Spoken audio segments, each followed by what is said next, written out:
everyone, this is João from Ken Hub, and I'm bringing you another anatomy lecture where I'm going to talk about the forearm, the bones that you find on the forearm, and using the amazing illustrations provided by Ken Hub. And the two bones that you find on your forearm are the ulna, which is found medially, this bone right here, and on the lateral side you're going to find another bone known as the radius.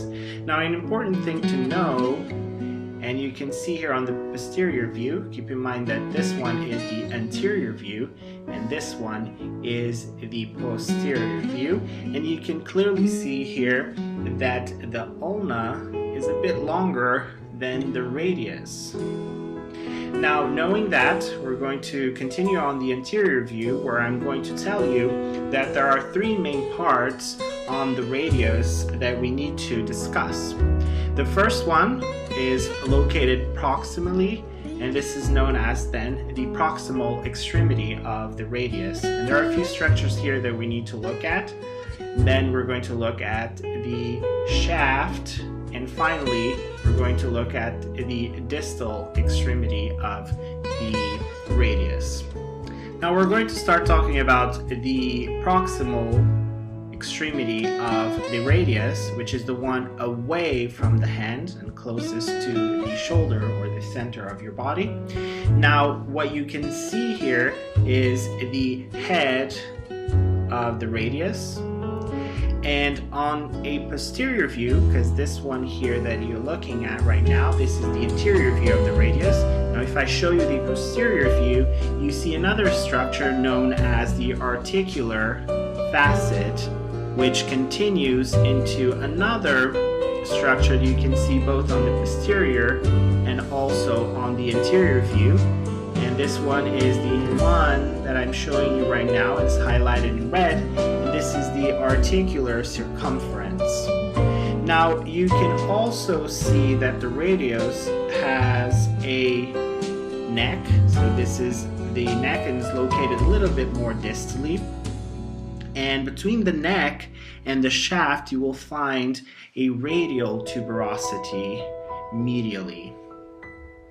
Now we're going to start talking about the shaft of the radius, and you can see here that on the anterior view as well as the posterior view you find a lot of twists and turns, and for that matter we need to define a few surfaces and also the borders that outline them or that separate them.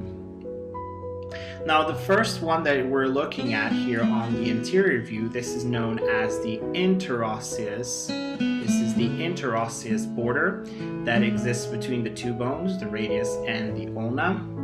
Then you also find one surface here. This is known as the anterior surface. And then you all find a border, which is known as the anterior border. Now moving on to the posterior view, you also find the lateral surface outlined in green. You find the posterior border, which is this outline in blue.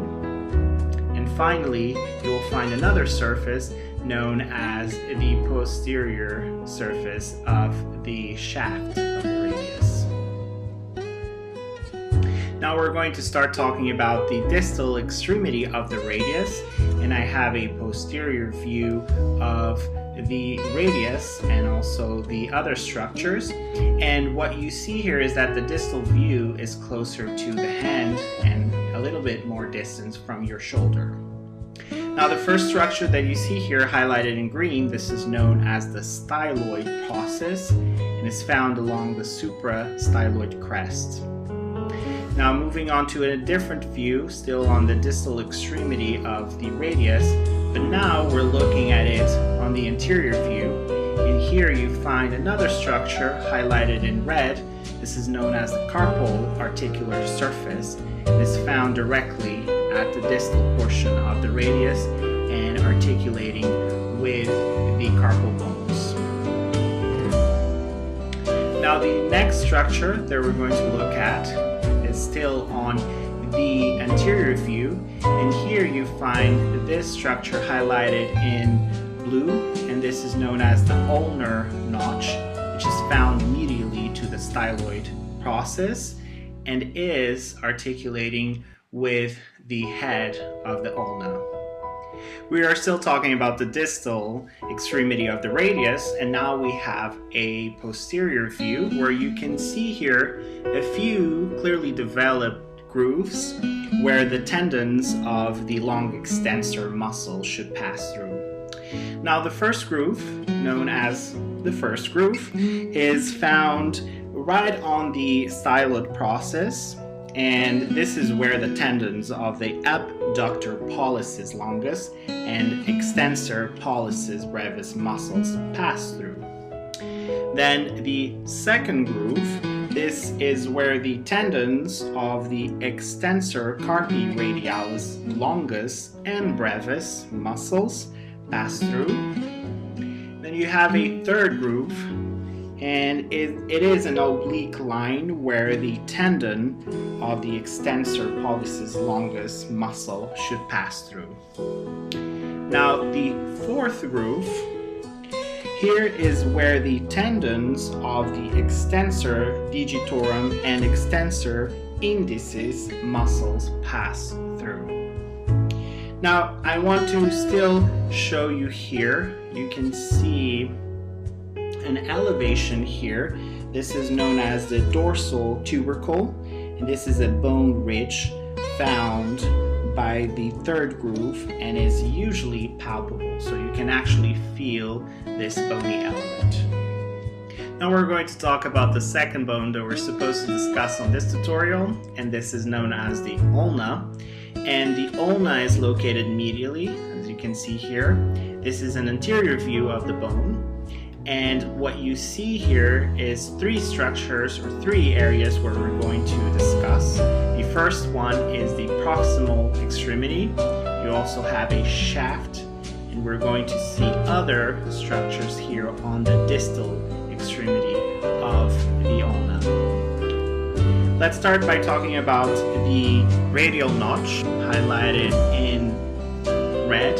And this is where the radial head will articulate with. As you can see, it's located laterally. Now let's move on to still an interior or another interior view of the ulna. And here you see other structures. The first one highlighted also in red, this is known as the trochlear notch, which goes all the way to another structure highlighted in green, and this is known as the coronoid process. Now the other structure that you can still see here on this image is known as the ulnar tuberosity, and this is located right where the shaft originates. Now let's go to the posterior view of the ulna to show you another structure that is highlighted in blue, and this is known as the olecranon. And as you can see, it has a hook shape and it's a bit curved process, and it also has a rough surface. One structure that we find on the shaft of the ulna is highlighted here in green, and it's known as the nutrient foramen. It's found around the middle of the anterior surface of the ulna. Now let's start talking about the distal extremity of the ulna, and here you find one main structure known as the head, and the head has two other structures that we need to talk about.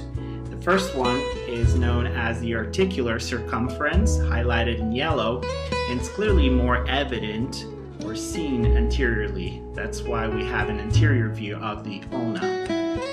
Now it's important to notice here that the ulna does not or is not involved in the wrist joint, because there is an articular disc interrupting any articulation from happening between the ulna, and the wrist bones. But keep in mind that the radius is involved in the wrist joint, and it articulates with the scaphoid and the lunate bones. Now another structure that you still see on the head of the ulna, and anteriorly you can just see a little bit highlighted in red, and this is because this is a process that is projected distally.